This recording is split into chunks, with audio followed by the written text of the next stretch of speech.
महिला आरक्षण विधेयकाला संसदेच्या सभागृहामध्ये मंजुरी मिळू शकली नाही, त्याबद्दल देशातल्या सर्वच प्रमुख पक्षाच्या नेत्यांनी निराशा व्यक्त केली आहे.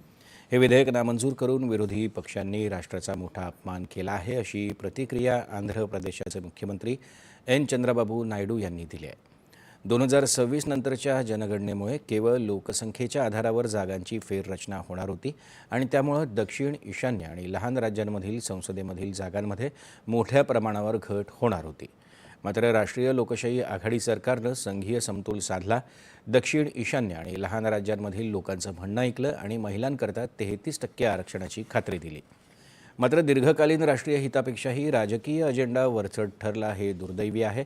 याचा विजय साजरा करणाऱ्यांनी योग्य प्रतिनिधित्वाकरता घटनात्मक सुरक्षेची संधी दवडली आहे.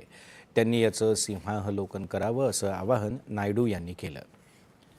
आपण काय मिळवलं, असा विरोधी पक्षांनी स्वतःलाच गंभीर प्रश्न विचारावा, अशी प्रतिक्रिया YS जगनमोहन रेड्डी यांनी दिली आहे.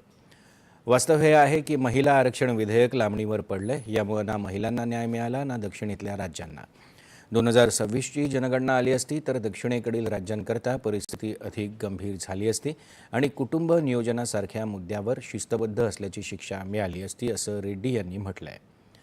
भारतीय विधिमंडळांमध्ये महिलांचं प्रतिनिधित्व बळकट करण्यासाठीची ऐतिहासिक संधी विरोधकांनी जाणीवपूर्वक दवडली असल्याचं तेलंगणाचे नेते, जनसेना पक्षाचे नेते पवन कल्याण यांनी व्यक्त केले. भारताची लोकशाही बळकट करणाऱ्या आणि महिलांना सक्षम करणाऱ्या परिवर्तनात्मक सुधारणांना पाठिंबा देण्याचं उद्दिष्ट त्यांच्याकडे नाही, हे विरोधकांच्या भूमिकेवरून सिद्ध होतं.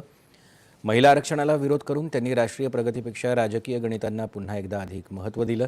या ऐतिहासिक सुधारणांना पाठिंबा देऊन त्यांनी महिला सक्षमीकरण आणि लोकशाही मूल्यांप्रती कटिबद्धता दर्शवता आली असती, अशी टीका कल्याण यांनी केली आहे. हे विधेयक मंजूर झालं असतं तर देशभरातल्या कोट्यवधी महिलांकरता हा अभिमान आणि प्रगतीचा क्षण बनला असता. तरीही भारतीय विधिमंडळांमध्ये महिला त्यांचा न्याय हक्क प्राप्त करून त्यांची स्थिती अधिक भक्कम करतील, असा विश्वासही कल्याण यांनी व्यक्त केला आहे. विद्यमान परिस्थितीत विविध